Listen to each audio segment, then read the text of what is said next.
Snow fell heavy across the mountains as Jack Turner gripped the wheel of his old truck, driving deeper into the woods with his German shepherd, Riley, beside him. The cabin his father left behind stood cold and broken, much like the man himself. But one stormy night, when Riley barked toward the trees, Jack stepped outside and found a woman trapped in the snow. And that moment would ignite a fire he thought was long dead. Before it gets started, please take a few seconds to hit that subscribe button and let me know in the comments, where are you watching tonight? Chapter 1. The Man in the White Road. Snow fell in slow, deliberate flakes that swallowed the horizon and blurred the line between earth and sky. The world had gone quiet, as though sound itself had frozen. Jack Turner drove through it, his old blue pickup creaking with each turn of the tire. The heater wheezed but never quite warmed the cabin, and the windshield wipers kept time with the rhythm of his thoughts, steady, heavy, unending. He hadn't spoken in hours. Beside him sat Riley, an 8-year-old German shepherd with fur the color of aged whiskey and ash, broad-shouldered, eyes dark and alive. His muzzle had begun to gray near the edges, but there was still the strength of youth in his posture. Riley wasn't just a dog, he was the last thing Jack had left that felt like family. He sat upright in the passenger seat, head tilted toward the falling snow, occasionally glancing at Jack with that patient, human-like understanding only a loyal dog could manage. Jack was 48, but the mirror had stopped pretending years ago. His face was carved by time and weather, the kind of rough-hewn face that looked like it belonged in old photographs, square jaw shadowed by a permanent stubble, cheekbones sharp, eyes gray like the sky before a storm. His hands were large and scarred, calloused from decades of work at the lumber mill that had fed 3 generations of Turners. He wore a worn flannel shirt under a canvas jacket that had once been forest green but was now the color of tired moss. His hair, dark once, now streaked with iron gray, curled slightly at the nape of his neck.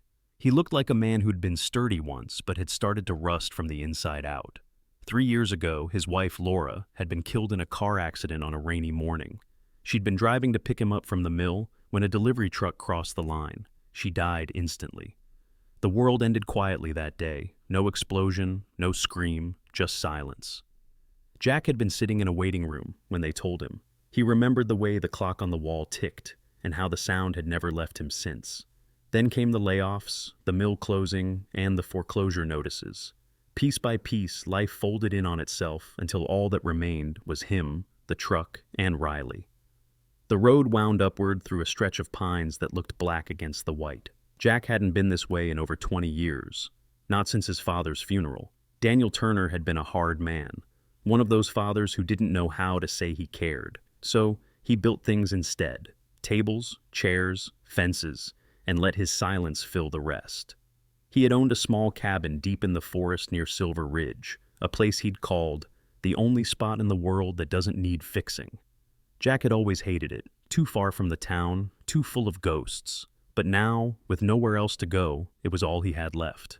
Riley stirred when the truck skidded slightly. Jack steadied the wheel, muttering, "Easy, boy. We're almost there." His voice came out rough, the sound of gravel dragged across metal. Riley's tail brushed against the seat in response, a slow rhythm of trust. When the trees finally broke, Jack saw the sign, Turner's Hollow Road, half buried in snow, the letters nearly worn away. Beyond it lay a narrow path barely wide enough for the truck.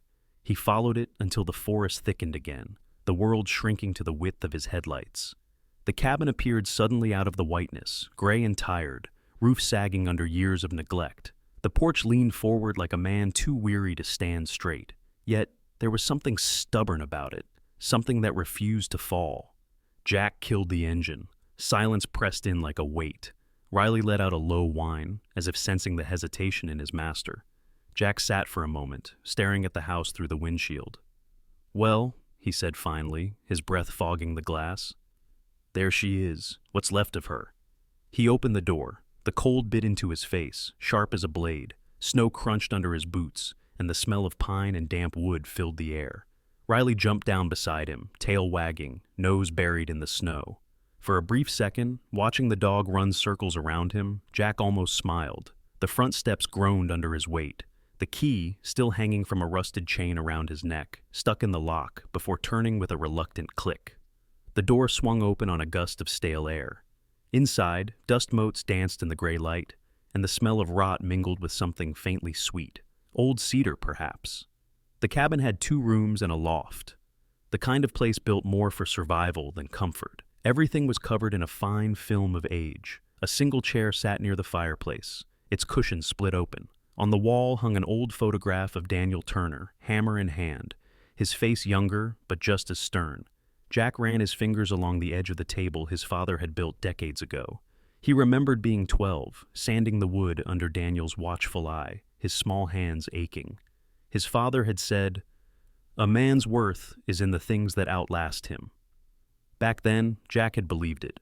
Now, looking around the decaying cabin, he wasn't so sure. Riley sniffed the corners, tail twitching. The dog's nails clicked against the wood as he moved.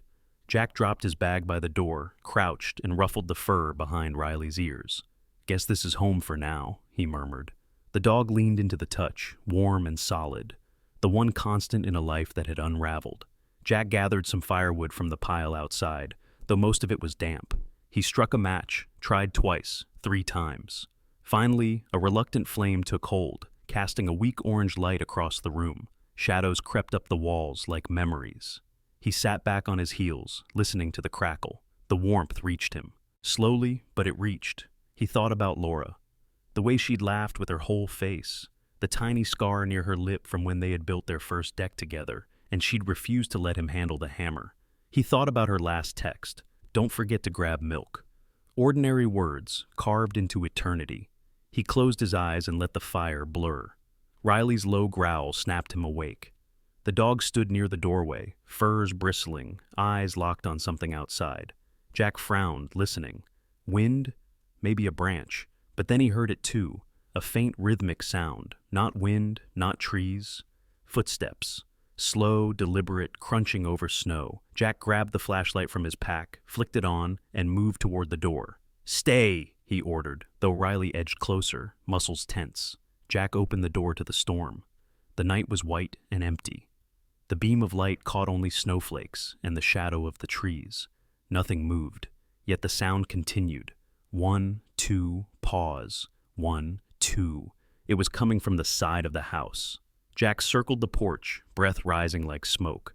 The wind moaned through the pines, carrying with it the faintest scent of something. Smoke? No, something sweeter. He stopped near the corner of the cabin, where the snow lay deeper. There, half buried near the old woodpile, something glinted. A metal chain, small, delicate. He bent down, brushed the snow aside. A locket. He turned it over in his hand, the engraving faint but readable. LT. His heart kicked once, hard. He whispered to himself, "Laura Turner." The wind rose suddenly, slamming the door behind him. Riley barked, sharp and startled. Jack spun around. The cabin windows flickered, light flashing across the glass, just once, like someone had walked inside with a lantern. But Jack knew he hadn't left that fire bright enough to glow like that. He stared at the darkened doorway, pulse hammering. Snow swirled around him, the air whispering like breath. Riley whined low in his throat. For the first time in years, Jack Turner felt something he hadn't allowed himself to feel. Fear, or maybe recognition. The light inside the cabin flickered again, then it went out. Chapter 2. The light in the long night. The storm had not truly stopped, only rested, the way a tired beast lowers itself to breathe. By morning, the snow outside Jack's cabin lay smooth and unbroken, glittering under a weak gray sun. The fire he had fought to keep alive had burned low during the night, and when he stirred awake, Riley was already standing at the window, tail stiff, ears tilted forward. Jack rose slowly, his body heavy from too little sleep. The memory of the flickering light from the night before still haunted the edges of his mind. The locket sat on the table beside the fire, its chain coiled like a question he didn't know how to answer. He brewed coffee with the last of the grounds he'd brought, the kind that tasted more like ash than comfort, and sipped in silence. The air smelled faintly of smoke and pine resin. "We're not losing our heads over a piece of metal, boy," he muttered. Riley gave a small huff that sounded almost like doubt. Jack sighed, tugging on his coat and stepping outside. The sky hung low, the kind of gray that promised more snow before nightfall. The day passed with the rhythm of work, chopping, patching, tightening. The roof leaked in 3 places. He fixed 2. The wind whistled through the seams of the windows like an unwanted guest. Riley followed him everywhere, sometimes carrying tools in his mouth. sometimes simply lying nearby, a silent witness. Each creak of the cabin seemed to breathe again under his touch. By late afternoon, clouds had thickened again, and light drained from the world earlier than it should have. Jack gathered his tools, stacking them by the porch, when Riley suddenly stiffened, ears twitching. A beat growl rolled from the dog's chest. Jack turned, frowning. "What is it?" he asked, but the answer came before the question had settled. The faint echo of an engine somewhere beyond the trees, followed by the crunch of tires skidding on ice.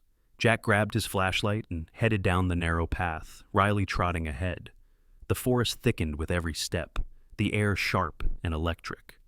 A few minutes later, he saw it, a small silver SUV half buried in a snowdrift near the bend of the road. The headlights still burned weakly against the white. A figure knelt beside the front wheel, struggling with the chains. "Hey!" Jack called out. The figure jerked, then stood. She was a woman, mid-40s, maybe a few years younger than him, with shoulder-length chestnut hair that escaped from beneath a knitted beanie, cheeks flushed red from the cold. Her build was lean but strong, the kind earned from years of working with her hands rather than hours in a gym. Her jacket was worn at the elbows, her jeans stiff with frost. "I'm fine," she shouted back, though her gloved hands trembled slightly as she tried to free the chain. Her voice carried a husky roughness, the sound of someone used to long days outdoors. Jack approached slowly, hands raised to show no threat.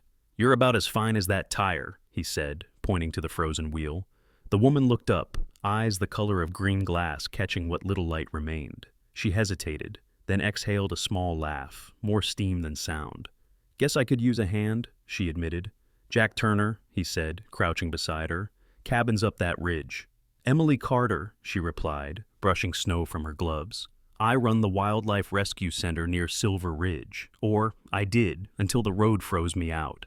He worked in silence for a while, wrenching the frozen chain loose while Riley circled the car, sniffing, his breath white in the air. Emily watched the dog with interest. "Beautiful shepherd," she said. "Male, right? You don't see that many purebreds around here anymore." 8 years old, Jack said, his tone softening slightly. "Riley. He's smarter than I am, most days." Riley barked once as if to confirm it, tail wagging, and Emily smiled, her expression warming. She had faint laugh lines that deepened when she smiled, the kind that made her face look both weary and kind. Jack noticed a thin scar along her jaw, small but sharp, like a reminder. "What happened there?" he asked without thinking. She touched it absently. "Coyote bite," she said. "Got between him and a trapped deer a few years back. My fault, really." "Sounds like the deer's fault," Jack said, and she laughed again, this time a real laugh, one that surprised them both. When the tire was finally freed, she flexed her numb hands. "I owe you dinner," she said. "Not much of a restaurant around here," Jack replied, "but I can promise a fire that works half the time." So she followed him back up the ridge, her SUV parked safely at the bend. Snow fell heavier now, and by the time they reached the cabin, dusk had swallowed the forest. Inside, the air was thick with warmth and the smell of burning pine. Emily crouched by the fire, rubbing her hands. "You fixed this up yourself?" "Trying to," Jack said. "Was my father's place." She nodded, glancing around. Her eyes lingered on the locket resting on the table, catching the light. "Your wife?" Jack froze for half a beat. "Yeah," he said finally. "She's gone." "I'm sorry," Emily said quietly. No pity in her tone, just the gentle honesty of someone who understood loss. She reached into her bag and pulled out a small paper sack. "Here," she said, handing it to him. Inside were 2 cans of soup, a loaf of bread, and a packet of tea. "Consider it payment for rescuing a stranger." Jack looked at her, then at Riley, who was watching the exchange like a referee. "You didn't have to," he murmured. "Maybe not," she said, smiling faintly, "but I wanted to." They ate together at the small table, steam rising from the bowls. Riley lay near the fire, occasionally lifting his head when either of them moved, too quickly. The conversation came slowly, in cautious fragments. Emily talking about the animals she cared for, the foxes and owls and broken-winged hawks. Jack listening, nodding, asking just enough to keep her voice steady. She told him she'd come to this area 5 years ago after losing her husband to cancer. The city had been too loud for grief, she said. The woods were quieter. "Funny," Jack murmured. "That's the same reason I came back. For a while they just listened to the wind scratching at the shutters. Outside, the storm howled. Inside, the world softened. Emily smiled at Riley, who had inched closer to her feet. "He's protective," she said. "Only of people he likes," Jack said. She reached down to stroke the dog's head. "Then I'm honored." It was late when she finally stood to leave. "A road might be better tomorrow," she said, pulling on her gloves. "Thank you for the fire." Jack hesitated, then said, "You could stay. Safer till morning." Emily looked at him for a long moment, green eyes bright in the firelight. "I'll be fine," she said softly, "but I might take you up on that offer next time." Riley followed her to the door, tail wagging once. She patted his head. "Good night, soldier." Jack watched her taillights fade into the snow until they vanished. The silence that returned was heavier than before. He shut the door, fed the fire, and stared again at the locket gleaming faintly on the table. It seemed warmer now, as if touched by unseen hands. He reached out and flipped it open. Inside was a photograph. Laura, smiling the way she used to. But behind her stood someone else, faint and blurred. A woman, maybe. Jack frowned, leaning closer. The figure was wearing a wool coat and a knitted beanie, just like the one Emily had been wearing.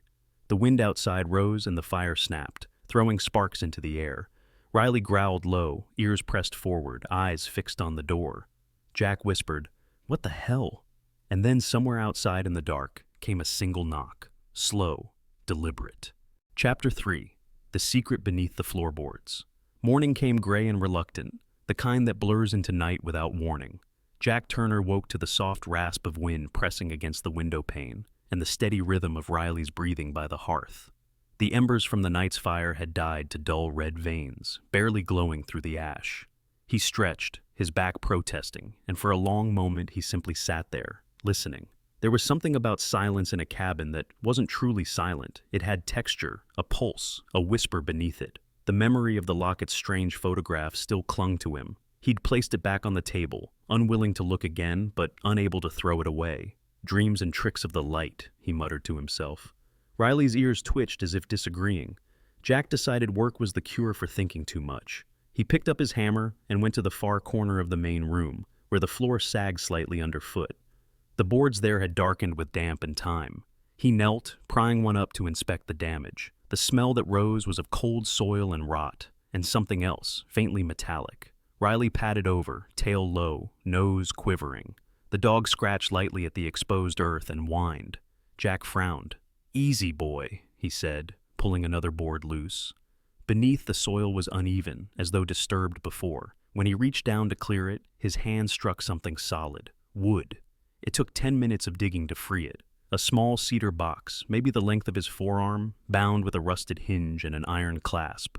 The wood was dry but surprisingly intact. Someone had taken care to preserve it. He wiped it clean with his sleeve and set it on the table near the fire. Riley sat watching, ears pricked, head tilted. Inside, wrapped in yellowed fabric, were several letters tied with a fraying ribbon, a few black and white photographs, and a small brass key. The first photo showed a group of men and women in heavy coats standing in front of the cabin. Their faces were tired but proud. One of them was unmistakably Daniel Turner, Jack's father, except younger, softer around the eyes. The others were strangers. On the back of the photograph, written in faded ink, were the words, "Silver Hollow Shelter, 1933. Jack's brow furrowed. Shelter? He unfolded one of the letters, careful not to tear the paper. The handwriting was deliberate, firm, and signed Samuel Turner. He paused. His grandfather, Daniel's father. He'd never known him, only heard the old family stories. A carpenter who'd lost everything in the Great Depression, who'd built this cabin with his own hands to survive. Jack began to read aloud, voice low. "To whoever finds this, there are times a man must build, not for himself, but for others. This house became refuge to those the world forgot. We fed who we could and buried who we couldn't. If you hold these words, keep the kindness alive. A home is nothing if its walls remember only silence." Jack let the paper fall to the table, staring at it as if it might breathe. The fire crackled softly. "He used it as a shelter," he whispered, "during the Depression." He looked around the cabin again, seeing it differently now, not just a place of inheritance or isolation, but something shaped by purpose, by hands that had chosen compassion when they had nothing left. Riley rested his head on Jack's knee, eyes warm, steady. "You knew, didn't you?" Jack murmured, scratching behind the dog's ear. By afternoon, the snow had lightened, and the light through the window took on a watery gold hue. Jack folded the letters carefully back into the box, but kept one, the last one. It was shorter, written with a trembling hand. "If my son or his children find this, remember, a home lives only as long as the kindness within it. Do not let this fire die." The words felt heavier than paper should. A knock startled him. Riley barked once, tail swishing. Jack opened the door to find Emily Carter standing there, cheeks flushed, her breath clouding the air. She carried a basket wrapped in a wool cloth. "I brought those canned goods I promised," she said, smiling. "And, well, you look like you could use something that didn't come out of a tin." Her smile faded when she saw his expression. "Jack, you look like you've seen a ghost." "Maybe I have," he said quietly, gesturing for her to come in. Inside, Emily set the basket down and glanced at the box on the table. "What's that?" "History," Jack said, "and maybe a warning." He told her everything, about the floorboards, the letters, his grandfather's words. Emily listened intently, her brow furrowed. She sat with her elbows on her knees, hands clasped loosely. There was a gentleness in her eyes that made Jack feel like he was finally speaking into warmth instead of emptiness. When he finished, she nodded slowly. "You know," she said, "I've heard stories about this place. The old folks in town called it the Hollow Refuge. Said during the Depression, there were lantern lights here that never went out, no matter how bad the storm. They said some nights, if you were lost, you could follow the light and find safety." Jack blinked. "That's an old story. So's every truth," she replied softly. "Your grandfather built something that mattered. Maybe it's time you do too." He leaned back, staring at the fire. "I came here to sell this place," he said. "Fix it up, cash out, move on." Emily shook her head. "Maybe you came here to remember who you are." There was something in the way she said it, gentle, sure, that loosened something tight in his chest. Riley shifted, pressing his head against her knee. She smiled, running a hand through his fur. "You've got yourself a good partner," she said. "Two, apparently," Jack murmured. She laughed softly. "If you want, I can help you clean up the place. I know a few folks from town, people who'd lend a hand. There's still a lot of good left around here, Jack." He studied her face, the faint scar that caught the firelight, the eyes that looked like spring trapped in winter. "Why are you helping me?" he asked. Emily's smile was small but honest. "Because I know what it's like to try to start over alone. And because—" She paused, looking around the cabin. "Places like this don't belong to one person. They belong to what they stand for." Outside, dusk crept in, washing the room in blue. Jack rose, crossed to the window, and looked out toward the trees. In the fading light, he thought he saw a flicker, far off, between the pines. A lantern glow, swaying once, then gone. He blinked. Nothing but snow. He turned back. Emily was still by the fire, feeding Riley the last piece of bread from her basket. She looked up, meeting his gaze. "You okay?" Jack hesitated. "Yeah," he said finally. "Just thought I saw something." Emily smiled faintly. "Maybe the house is welcoming you home." Later, after she'd left, Jack sat alone with the box and the fading fire. He picked up the last letter again, tracing the words with his thumb. Riley lay beside him, breathing slow and deep. He whispered, "A home lives only as long as the kindness within it." The wind outside rose suddenly, and from somewhere beneath the floor, faint and hollow, came the creak of another board shifting. Soft, deliberate, like footsteps. Jack froze. Riley lifted his head, ears sharp, eyes fixed on the floor. The fire sputtered once, then flared higher. Chapter 4. The Fire and the Storm. The storm came without warning, like something alive, crawling down from the northern ridge and swallowing the forest whole. By late afternoon, the world outside Jack's cabin had turned white and violent. Snow fell in thick, slanted sheets, and the wind howled through the trees like a living thing, bending them until their branches scraped the roof. The windows rattled, and the door shuddered in its frame. Inside, the cabin glowed faintly orange from the fire Jack had built, the only color left in a world of gray. Riley was restless. The German shepherd paced between the door and the hearth, ears twitching with every gust, his body tense, nose working the air. Jack sat by the fire, oiling an old lantern, trying to ignore the unease that coiled low in his gut. He'd lived through storms before, But there was something different about this one. The sound wasn't just wind, it was deeper, almost like breathing. He looked up once, half expecting the cabin itself to exhale. The latch clicked suddenly, and the door swung inward with a blast of snow. Emily Carter stumbled through, wrapped in a thick wool coat dusted white, scarf pulled to her chin. Her hair, usually tucked neatly beneath a beanie, now clung in damp strands to her cheeks. Her green eyes, bright even in the storm's dull light, flashed with urgency. "Jack, you need to come outside. There's someone out there," she shouted over the wind. Jack was on his feet instantly. "What do you mean, someone?" "By the creek," she said, breath coming fast. "Riley found him. I think he's still alive." Before Jack could respond, Riley was already at the door, barking, tail stiff, body poised like an arrow ready to fly. Jack threw on his coat, grabbed the lantern, and followed Emily into the blizzard. The storm swallowed sound and sight. Snow whipped against their faces, stinging like sand. Emily led the way, her smaller frame bent against the wind, footprints vanishing behind her almost as soon as she made them. Jack's larger stride followed, lantern flickering wildly in his hand. Riley moved ahead, a shadow of motion in the storm, his bark guiding them. When they reached the creek, they saw him, a man, half buried in snow near the edge of the frozen water. He was elderly, perhaps 70, with a thin frame and gray beard stiff with ice. His coat was torn, his hands bare and red, his face pale as paper, except for the faint blue of his lips. Jack knelt immediately. "He's breathing," he said, pressing fingers to the man's neck. "Barely."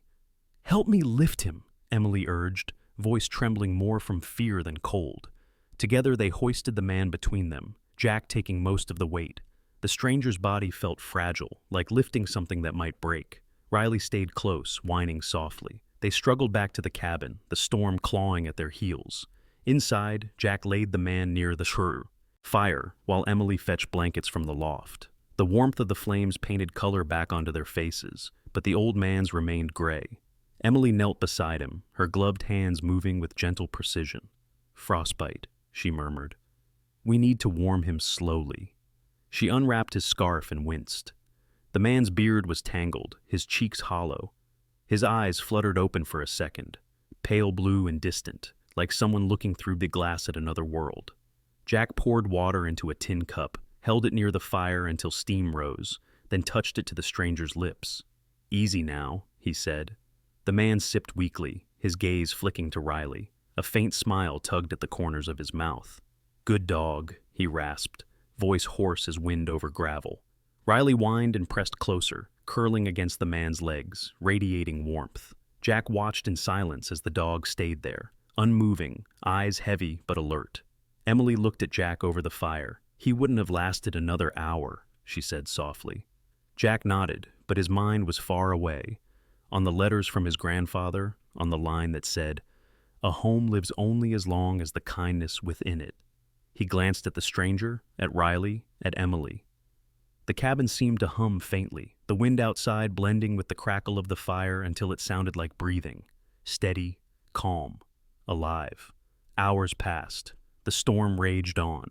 Jack and Emily took turns feeding the fire. The stranger drifted in and out of consciousness, whispering words they couldn't quite catch.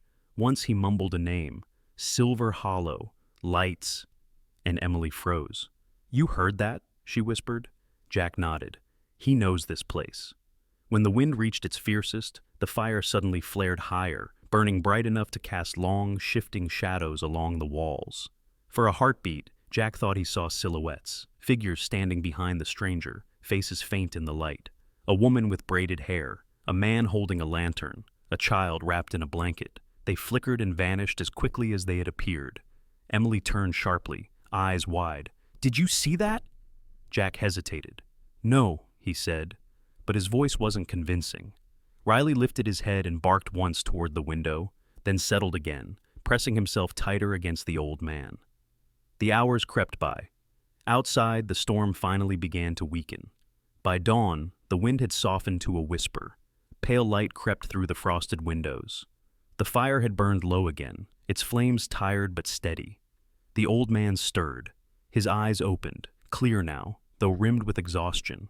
He looked at Jack, then at Emily, then at Riley. A faint smile curved his cracked lips. "You kept the fire," he said, voice barely above a breath. Jack leaned forward. "You're safe now. Rest easy." The man nodded weakly and reached into his coat pocket, pulling out a small folded paper. His hand shook as he offered it to Jack. "For you," he whispered. Then he closed his eyes, his breathing deep but even. Jack unfolded the note. The handwriting was shaky but familiar, looped letters, old-fashioned ink. It read, "The fire you kept last night saved not only me but a memory older than any of us. Keep it burning. The Hollow remembers." Jack stared at the paper until the letters blurred. Emily leaned over his shoulder, reading silently. "The Hollow remembers," she repeated. "What does that mean?" He shook his head. "I don't know." Riley whined softly and nuzzled the man's leg, as if assuring himself the stranger still lived. The old man didn't move, but his expression was peaceful now, lips curved faintly as if dreaming. Jack looked around the cabin again, the cracked walls, the beams that moaned, the fire that refused to die. For the first time, he didn't see decay. He saw continuity, purpose. He turned to Emily, voice quiet. "My grandfather built this place to shelter strangers. Maybe that's what it's for again." Emily smiled, weary but warm. "Then it looks like you just found your calling." Riley gave a single bark, tail thumping once. Jack glanced at the old man sleeping by the fire, the snow melting from his coat, and something inside him shifted. For years, he'd been trying to outrun his ghosts. Now, for the first time, he understood. Some ghosts weren't meant to haunt. They were meant to guide. The wind outside sighed, and from somewhere deep within the cabin came a faint sound, like a door softly closing, or perhaps the echo of a thank you whispered through time.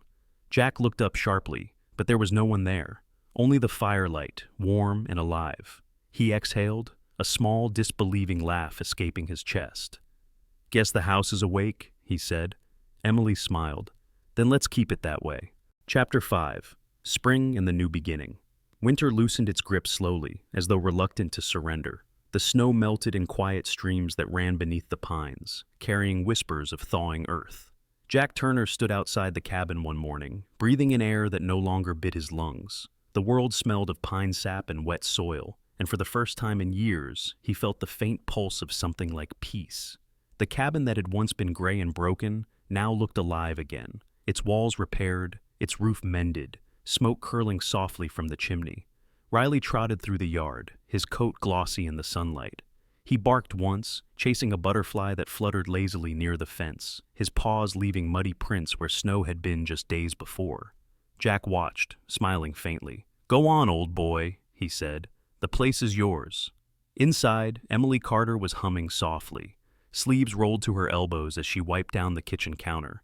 Her hair caught the morning light, a soft chestnut halo, with silver strands that glowed like threads of dawn. She'd been coming to the cabin nearly every day now, helping Jack rebuild, bringing supplies, and occasionally teasing him about his stubbornness. Over the months, she had traded her city polish for the rugged calm of the mountains, and it suited her. Her cheeks carried the flush of work. Her laughter, the steadiness of someone who had finally found her rhythm. "Coffee or tea?" she called from inside. "Whichever's hot," Jack answered, brushing sawdust from his hands as he stepped in. Emily poured 2 cups and handed him one, her fingers brushing his just long enough to make him forget the cold completely. They stood in silence for a moment, the sound of Riley padding around outside their only witness. The cabin had changed almost as much as they had. The living room walls now held framed photographs.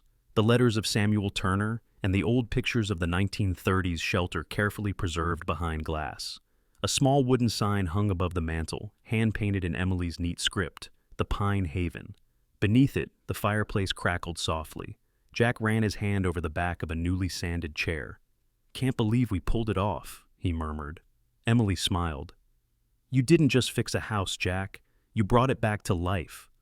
Word of what they were doing had spread through Silver Hollow faster than the snow melt. One by one, townspeople began to visit, the same ones who had once whispered about the haunted cabin in the woods. First came old Mr. Grady, the grocer with a stooped back and tobacco-stained fingers, bringing a crate of canned beans in case your guests come hungry. Then Nora Fields, the widow who ran the bakery, delivered loaves of rye bread wrapped in brown paper, her shy smile saying more than her words ever could. Even the local carpenter, a thick-set man named Dale with rough hands and a grizzled beard, stopped by one afternoon with leftover lumber. "Heard you're fixing the old Turner place," he said, scratching his chin. "Figured I'd lend a hand. My dad used to talk about this cabin, said your granddad helped him during the bad years." His voice softened. "Guess it's our turn to give back." And so, with each passing day, the Pine Haven grew, not just in structure, but in spirit. The once lonely clearing filled with laughter and movement. Stray travelers found warmth here, a couple whose car had broken down on the ridge, a young man hiking alone with eyes too old for his age, even a mother and child escaping a bitter winter farther north. Emily cared for them all, tending to wounds, brewing tea, offering stories. Jack fixed roofs, chopped wood, repaired what was broken. Riley greeted everyone like an old friend, tail wagging proudly, as though he understood he was guardian of something sacred. One evening in early April, the three of them sat by the fire after seeing off a traveler, a quiet man named Vincent, who had left behind a small wooden carving of a bird as thanks. Emily traced the carving's shape with her finger. "You realize," she said softly, "this place has become exactly what your grandfather dreamed of." Jack stared into the fire. "Maybe it's what I was meant to find all along." She looked at him then, her green eyes warm. "You think you'll ever leave again?" He shook his head slowly. "No, I think I've already arrived." For a moment, neither spoke. The firelight danced across their faces, flickering in the glass frames above the hearth. Outside, the wind rustled through the pines, not as a warning, but as a song. The next morning, sunlight spilled through the windows, golden and thick. Emily was in the kitchen again, this time preparing tea. The scent of mint and honey filled the air. Jack stood on the porch, sipping coffee, watching Riley chase a butterfly across the clearing. The dog leapt clumsily, barking joyfully, his paws scattering the dew. Jack turned his gaze toward the horizon. The valley beyond shimmered with color, patches of green breaking through the last traces of frost. Life returning. He thought of Laura then, of the years spent lost in grief. The ache had not disappeared, but it had changed. It was no longer a wound, but a scar, a reminder that healing doesn't erase the past. It carries it forward. Emily stepped out beside him, holding a second cup of tea. "You're quiet this morning," she said. "Just thinking," he replied. "Dangerous habit," she teased, nudging his arm. He chuckled. "About how it all started with a broken roof and a restless dog." She smiled, glancing at Riley, who now rolled in the grass, belly up, tail sweeping the dirt. "He's the real hero, you know." Jack nodded. He always was. They stood together for a while, watching the sun climb higher. The air smelled of earth and promise. Emily turned to him, her voice softer. "Jack, you ever think about what comes next?" He looked at her, at the faint smile lines around her eyes, the strength in her hands, the steadiness she carried. "I think," he said, "this is what comes next." She laughed quietly, leaning against the porch post. "Good answer." Riley bounded up the steps, shaking droplets of dew everywhere. He nudged Jack's hand with his nose, demanding attention. Jack knelt, ruffling his fur. All right," he said. "You win." Emily set her cup down on the railing and looked out toward the trees. "You ever wonder," she said, "if your grandfather can see this? What we've done?" Jack smiled faintly. "I think he can feel it. Every time that fire lights, every time someone finds their way here." He glanced back at the open door, where the fire still glowed, the flames still burning Emily. She reached out, resting her hand over his. "Then let's make sure it never goes out." Jack squeezed her hand gently. "It won't." As Riley barked at another butterfly, and the morning breeze carried the scent of pine and ash, Jack felt something he hadn't felt in years. Home. Not a place, but a belonging. The same fire that had once kept strangers alive now burned quietly within him. He looked out across the clearing, sunlight catching the repaired roof, smoke curling like a ribbon toward the sky. "The fire's still burning," he said with a smile, "and this time, it'll never go out." Sometimes, the greatest miracles don't come as thunder or light, but as a quiet fire that refuses to die. Jack thought he had lost everything: his wife, his work, his purpose. But in that little cabin, buried beneath snow and sorrow, God whispered through the creak of wood and the wag of a dog's tail, "You are never truly alone." The letters, the stranger, the storm, none of it was chance. It was grace in disguise. Because sometimes heaven sends help not through angels with wings, but through paws that guard the door, and through hearts that still believe kindness can rebuild what grief once destroyed. So, tonight as you listen to this story, may you remember that the fire inside you, no matter how small, is the same light God placed in Jack's home. It is the warmth that keeps love alive through every winter. If this story touched your heart, share it with someone who might need a little light in their own darkness. Leave a comment below. Tell us your story, your prayer, your own miracle. And don't forget to subscribe, so together we can keep the flame of hope burning for everyone who still believes. May God bless you, and may His quiet miracles find you right where you are.